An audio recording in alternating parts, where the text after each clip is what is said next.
આજના સમાચાર ઉપર નજર કરીએ તો પ્રયાગરાજ ઘૂમથી પરત ફરી રહેલા ગુજરાતી શ્રદ્ધાળુઓને અકસ્માત નડ્યો છે। ટ્રક અને ટાટા વિગત ટ્રાવેલ ગાડી વચ્ચે અકસ્માતની ઘટના બની છે। આ અકસ્માતની ઘટનામાં 4 લોકોના મોત થયા છે, જ્યારે 8 લોકો ઘાયલ થયા છે। જી હા મિત્રો, અત્યારે હાલ મોટા અને દુઃખદ સમાચાર સામે આવી રહ્યા છે। સામે આવેલી વિગતો અનુસાર લીમખેડાના પાલે હાઈવે પર અકસ્માતની ઘટના બની છે। રસ્તા ઉપર ઉભેલી ટ્રકમાં પાછળથી ટ્રાવેલ ગાડીએ ટક્કર મારતા અકસ્માત સર્જાયો હતો।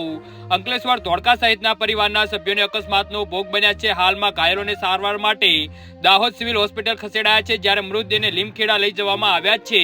ઘટનાને લઈ હાઈવે ઓથોરિટી 108 પોલીસની ટીમ ઘટના સ્થળે પહોંચી અને પોલીસ ઘટનાને લઈ આગળની કાર્યવાહી હાથ ધરી છે। અકસ્માતની ઘટનાને લઈ પરિવારમાં ગમગમીનો માહોલ છે। જી હા મિત્રો, અત્યારે હાલ મોટા અને દુઃખદ સમાચાર સામે આવી રહ્યા છે। ઉત્તર પ્રદેશના પ્રયાગરાજ જિલ્લામાં એક મોટો માર્ગ અકસ્માત થયો છે। આ અકસ્માતમાં 10 શ્રદ્ધાળુઓના મોતના અહેવાલ છે, જ્યારે 19 લોકો ઘાયલ થયા છે। માહિતી મળતા જ પોલીસ ઘટના સ્થળે પહોંચી ગઈ અને ઘાયલોને બચાવી લેવામાં આવ્યા છે અને નજીકની હોસ્પિટલમાં દાખલ કરવામાં આવ્યા છે।